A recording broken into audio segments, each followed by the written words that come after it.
first things you need to decide is what you're gonna hide. What image do you wanna hide? I picked the image of Pikachu, but I've seen students use volleyballs, hot air balloons, their name, their initials, just a block letter. So what you decide to hide in this image or in this painting will determine a lot of your time constraint, a lot of the difficulty level that you take on. So when you're making these decisions, make them with your eyes wide open, knowing what you're going to do and what it's going to cost you time-wise before you really get heavily into it. Now it's time to work out composition.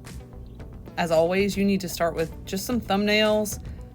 Make sure you know how to use the rule of thirds to place focal points at really dynamic spots and not to get stuff stuck in the corner or dead center every time. And play around with size. You may want your image to be really large and go off the page. You may want it to be small. You may want to multiply your image and have more than one of whatever you choose.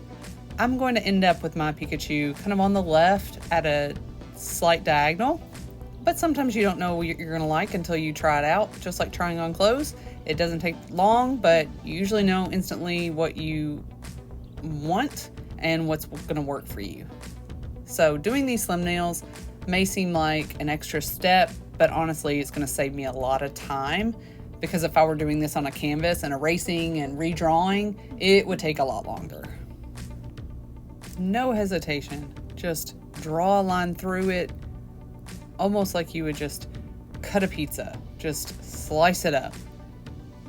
The only thing that I would warn you would be across the image itself, try not to fragment it too much, because you end up with some little teeny tiny pieces, and sometimes that's unavoidable. But if you watch, I'm actually fragmenting this negative space a lot more with the line and trying to make my lines intersect there more than I am on top of the Pikachu. This will help to balance my composition so that I don't end up with a lot of small pieces on the left and a bunch of chunky fragments on the right. Now I'm going to play around with my color scheme and do a test to see if I like the colors. And I'm going to do this on my thumbnail version because, again, it's the safest way, it's the fastest way to figure out what I like and if I want to keep going on that same track. I went with red, black, and yellow because that's the colors I find on Pikachu, and that's what I went for. I went ahead and shaded some of the little spaces in the same manner that I'm going to end up painting them. And although it looks a little ketchup and mustardy, I'm still okay with that.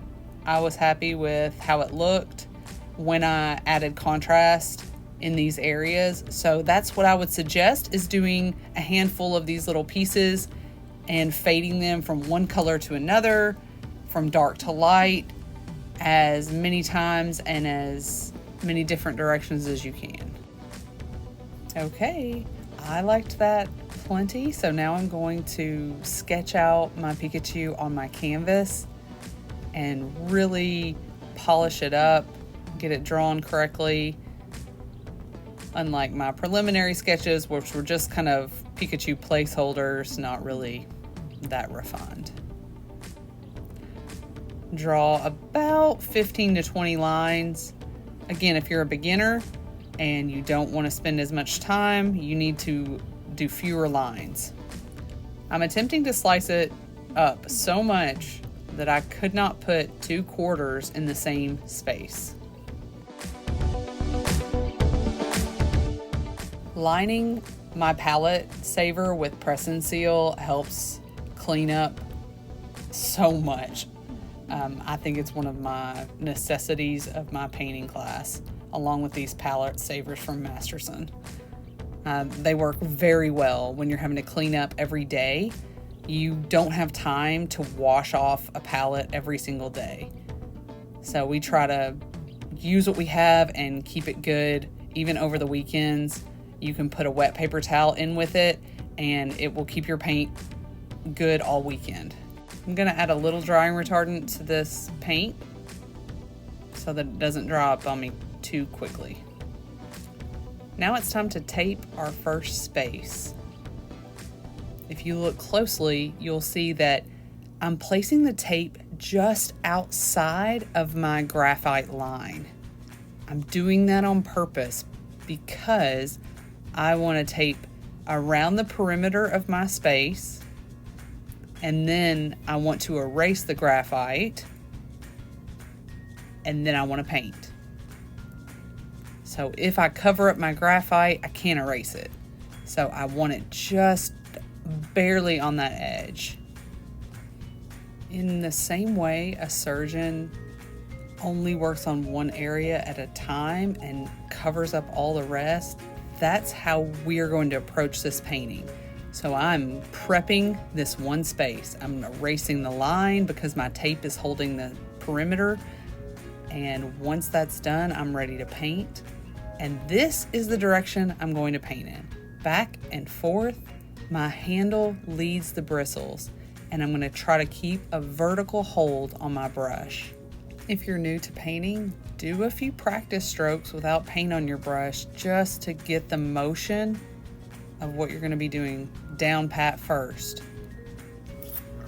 Since I can't make my tape follow around a curve, I basically have to tape the area and then use my X-Acto blade to cut out the space that I need to paint. This adds a significant amount of time to your project, which is one of the reasons that I put any image that is highly complex and has curved edges at the advanced level. It's also important to note that I'm using tape that I can see through. If I was using that blue painter's tape, I wouldn't be able to see my lines through it, and therefore I couldn't make a proper cut because I couldn't see my line. So make sure either you use scotch tape or this transparent masking tape. This kind of off-white creamy color. So laying down the second piece of tape, I can now see the line through it when I press. Now I know where exactly to cut. Always pull the blade and don't have your other hand in the way. You don't want to slip. And then peel it off. Just use the tip of the blade to do that. If I can get it up here, good gracious. All right, I think it's almost free. Good. Okay, so now, and I try to tape as many spaces as I can, and then paint, and then tape. Oh, look at me go. Look how fast I am. Man, I must be really good at this. Just kidding. It's nice to do a time lapse of really tedious parts like that. Now I'm ready to paint. Get a little bit of paint on my brush. I'm using just a flat brush right now. Going from tape to tape, border to border. I'm trying not to get out of the lines. As you see, I'm hovering just above that space. Vertical hold on my brush. Wipe a little bit of the excess off. Grab a tiny bit of black. That was too much. Wipe some off. Start with black on the other side, and we're going to let them meet in the middle. Eventually. Add a little bit more before it's dry. Merge them together. You can see how many times I'm going over this, feathering it back and forth, trying to merge those colors together. Fade that red into black. Now my red fades to black seamlessly. Let me show you how not to do it. Don't put a big glob of paint on your brush and start windshield wipering this space red. And pay close attention. Look how the bristles are just kind of pushed instead of led. That's bad for your brush. Don't do that. And I'm going in all sorts of different directions, which is a big no-no. I'm doing the perimeter all in different directions. I'm mopping it around. And basically making it all one tone and one color, which is the opposite of what we're trying to achieve with this piece. Our desire instead is to create a lot of contrast in different directions and make it very confusing and fragmented.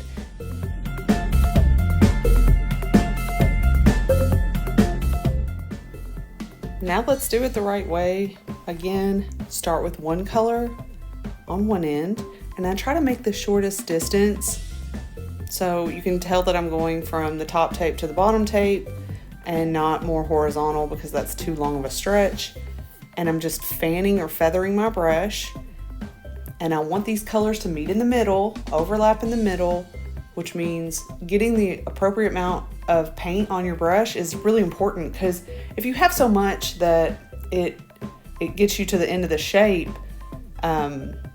you're just gonna flatten it out again. So just get a little dab on your brush, considering the size of your shape that you're dealing with. And then I just wipe it off on a paper towel if I have too much. And I just want to get the shape covered, and that's all the paint I need. When I squint at the shape, it looks really red on that left side, so I want to do a little more merging of these paints so that we get some mid-tone, some orange. So I'm going to go over it one more time with just a damp, clean brush, wiping it off of my paper towel, and then I'm just going to feather it over and stretch some of that red into the yellow so that it's not quite the jump that it was before. Right here in the middle is where I'm going to work. I'm just going to feather it back and forth to give myself a mid-tone. Oops, a little streak. Wipe the brush off, go back, and pick it right back up. Really forgiving, but you have to work a little bit quick, and you have to make sure the paint stays wet. Now that I've shown you a couple of spaces, you're ready to just knock some of these little pieces out and get some space covered on your canvas.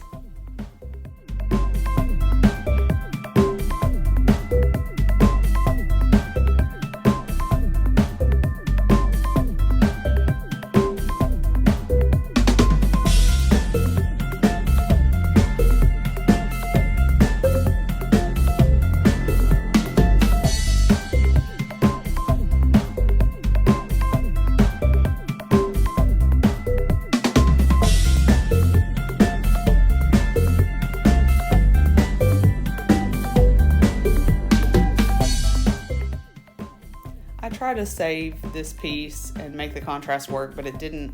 I'm gonna prime over it with some white, let that dry. I'm gonna go ahead and do it while my tape is still on there and save myself a little bit of time, but I'm just gonna go ahead and block it out and redo it, let this white dry, and then go back and put another coat of paint on it, change the color completely. While that's drying, let's remove some of these pieces of tape and see if they worked. Oh, that's so satisfying. I love when it pulls off and it worked really cleanly. Unfortunately, it doesn't happen every time, so prepare yourself for a little bit of heartache. I'm going to reuse this tape. You can see I just pulled it off, and now I'm going to put it on top of the space that is already painted. It makes it kind of confusing. So if that does bother you, you don't have to do that. I'm just trying to reuse the tape and not have to pull off a bunch of new tape. So I'm retaping as I pull it off.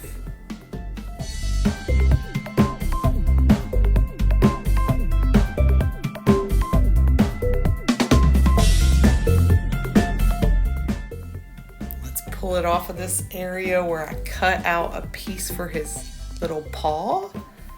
See how that worked? Oh yeah, it's working. Sometimes it bleeds. It did not bleed this time. I'm very grateful. All right, you can see that worked. All right, the white paint is dry for this space that I messed up, and I'm gonna go ahead and put some red and yellow, and I'll put a little black on the end too. It's a huge space, so I have room to go from one color to another to another to another as many times as it takes to go the length of this space. And that's the plan.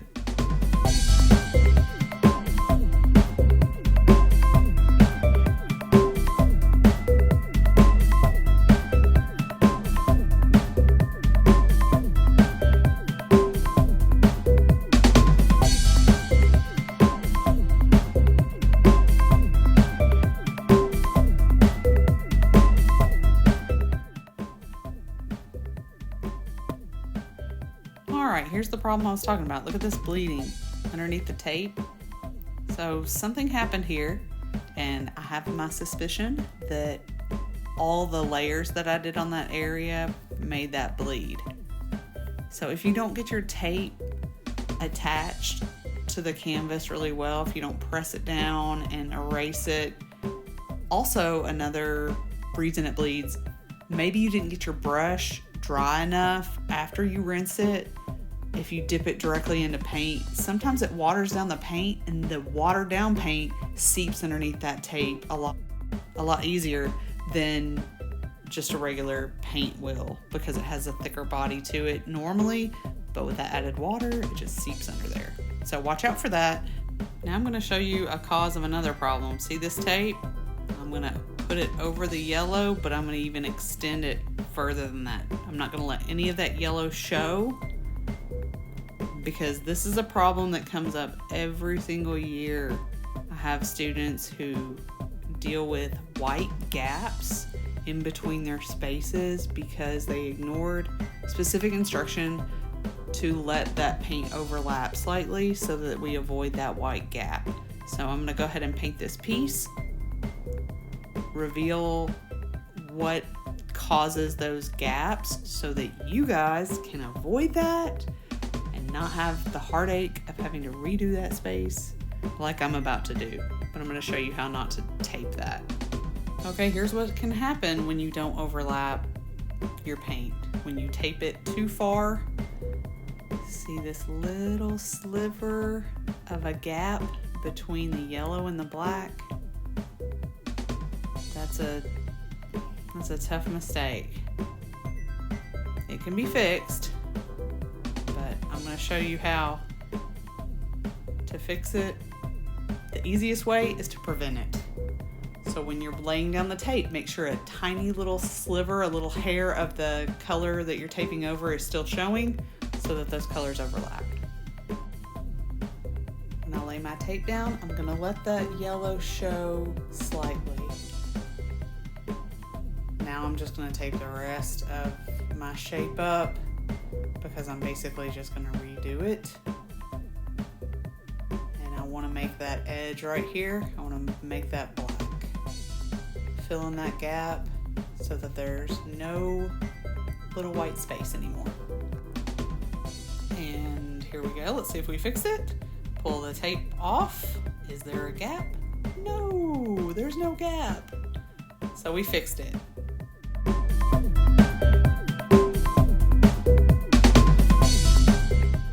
I realize that my disgusting looking paper towel is showing right now, but that's for a reason.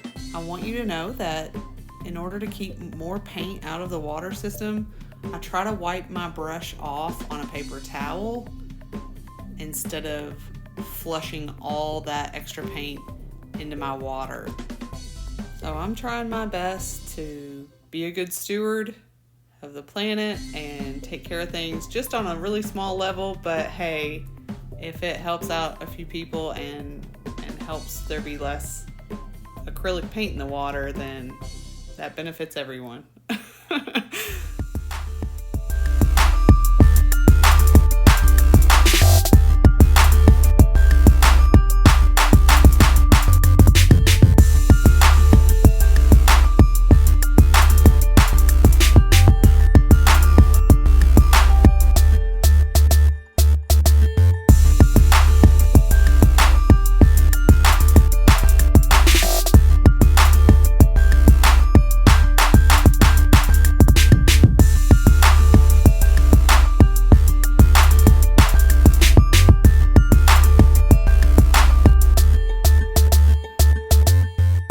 When you start putting tape down on already painted spots, I've seen it happen, and it's happening to me on this one, where the tape adhesive pulls up little fragments of paint from your canvas.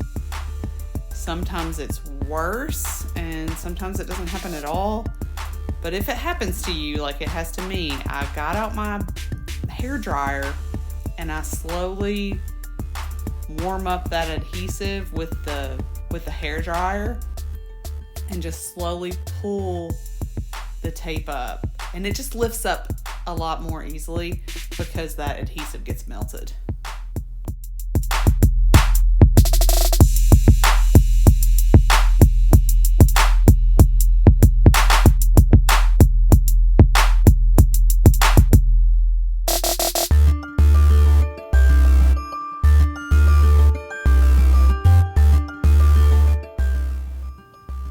Okay, now I have to do a little piece of his eye, and this is a tricky little area, so I'm going to lift up this highlight, and I'm just going to paint the area of the eye that's this highlight. So using my X-Acto knife, let's pick it up. So that's the part I'm going to paint, just that little hole. And those little areas still have to be separate pieces. That's what makes this very time consuming. And I'm the bearer of bad news all day long in my classroom, and I say, yep, that's gotta be its own separate piece. Please tape it. And they are groaning by this stage of the painting. It does get tiresome. But that's typical with any long project. There's always a point where you wish it was just over a little faster. That's all right. Persist. Have patience. You're going to do it. It's going to turn out.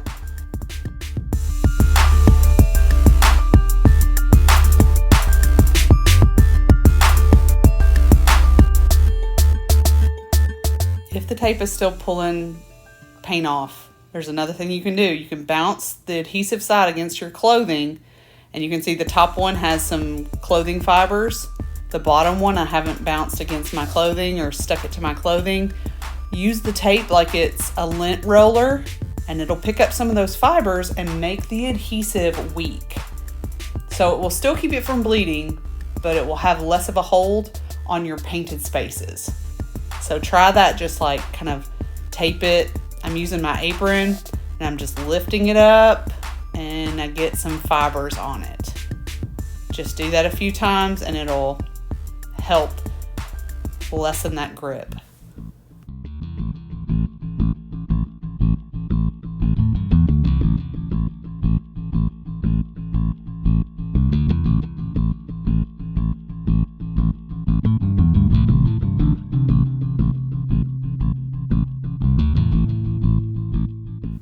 Okay, say you bounced it against your clothes, you pressed it down, the masking tape's still not working for you.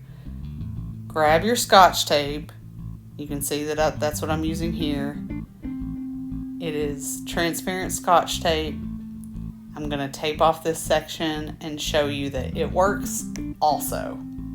It's a little more difficult when it's this clear and you already have some spaces painted. I did bounce it against my clothing. You can see where it's over the white right there that it's got some fuzzies on it. But I'm going to paint this space using scotch tape as my border, just to show you that that's even another option. We are endlessly troubleshooting. So I'm here to share all of that with you guys and save you the frustration of having to figure it out yourself, which is, hey, that's what YouTube is good for, figuring it out before you start.